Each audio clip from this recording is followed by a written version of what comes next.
오늘은 은 ETF 대신 실물을 개인적으로 선호하는 이유에 대해서 몇 가지 말씀드려보고자 합니다. 혹시 게임스탑이라고 들어보셨나요? 미국의 오프라인 비디오 게임 소매업을 하는 기업인데 이 기업이 2021년 초 미국 주시장을 뒤흔들었습니다. 2021년 이 기업의 주가는 1월 초 4에서 5달러 수준에서 오르더니 1월 말에는 120달러까지 무려 30배 이상 상승하는 말도 안 되는 상승을 보여줬습니다. 도대체 무슨 일이 있었던 걸까요? 당시 게임스탑은 산업 분야인 비디오 게임 시장이 온라인으로 넘어가면서 매년 적자를 보고 있었습니다. 멜빈 캐피털 등 대형 헤지펀드들은 이 회사가 곧 망할 것이라 확신하고 주가 하락에 돈을 거는 공매도를 대규모로 감행했습니다. 당시 게임스탑의 유통 주식수 대비 공매도 비율은 무려 140%에 달했는데요.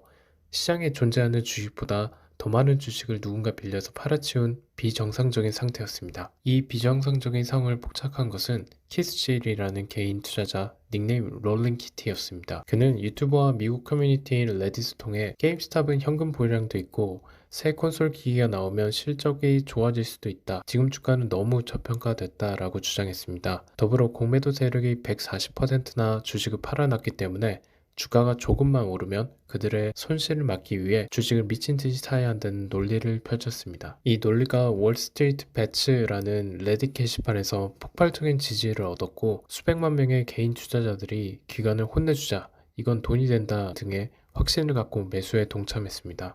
그리고 여기에 기름을 부은 일이 생기는데요.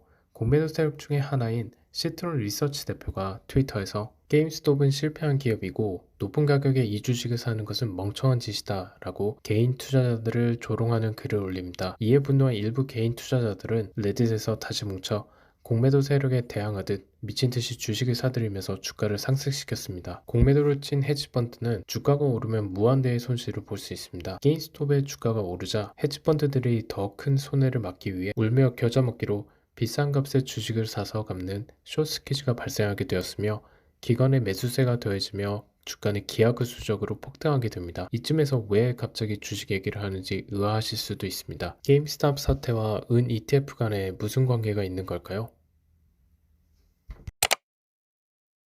게임스탑에서 개인들이 헤지펀드를 상대로 주가를 폭등시키는 데 성공하자 레딧 커뮤니티의 일부 사용자들이 다음 타겟으로 은을 지목했습니다. 이들은 은 시장도 대형 기관들이 가격을 누르기 위해 과도하게 공매도 포지션을 취하고 있다고 주장하며 개인들이 대량으로 은 관련 ETF, 대표적으로 SLV나 실물 은을 매수하면 숏 스케줄을 유발할 수 있다고 보았습니다. 실제로 선물시장 COT 차트를 보시면 위에 은 가격이 상승할 때마다 아래 빨간색 스왑 딜러의 포지션이 반대로 증가하는 것을 볼 수 있습니다.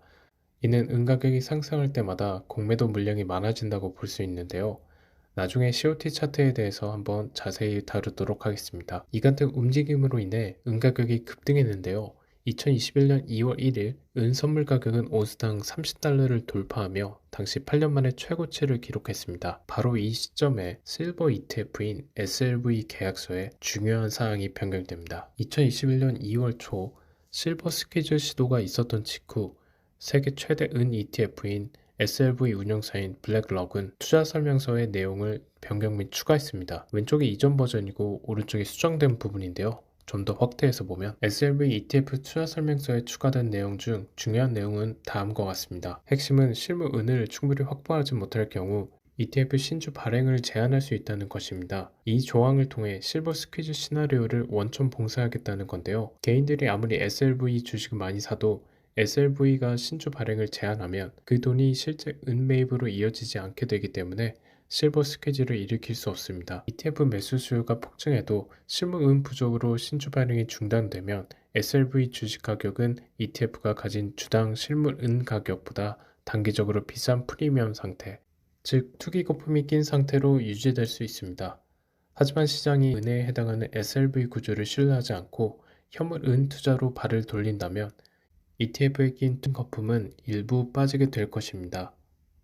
SL은 사실 주식이기 때문에 현재 주식의 가격과 내재 가치를 따져봐야 된다고 봅니다. 그래서 저는 개인 실물을 좀 더 선호하는데요.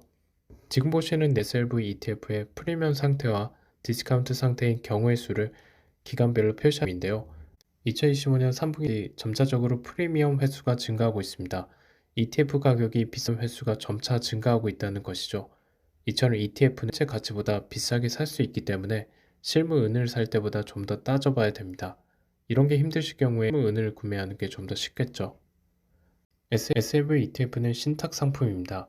SLV ETF의 정확한 상품명은 iShares Silver Trust인데요. 여기에서 트러스트란 신탁을 의미합니다. 실물 은을 보유하는 신탁의 지분에 투자하는 은 간접 보유 ETF라는 것이죠. 은 가격을 반영하도록 설계는 되어 있으나 운용비, 수수료 등 실제 은 가격과 차이가 날 수 있습니다. 투자자가 SLV 100주를 가지고 있다고 해서 어디 금고에 내 이름으로 은계 100원스가 올라가 있다는 수준은 아니고 큰 금고 안에 실물 은이 있고 나는 그 금고에 대한 지분을 가진다에 가깝습니다. 현물 ETF라고 해서 실제로 현물을 가질 수 있는 게 아닌 것이죠. 오늘 은 ETF가 가진 한계점 위주로 몇 가지 다뤄봤는데요. 은 ETF의 경우 실물 은보다 거래 및 현금화 편의성 측면에서 장점도 물론 있습니다. 실물은과 ETF를 비교하시는데 오늘 다룬 내용이 도움이 되었으면 합니다. 그럼 다음에 다른 주제로 찾아뵙도록 하겠습니다.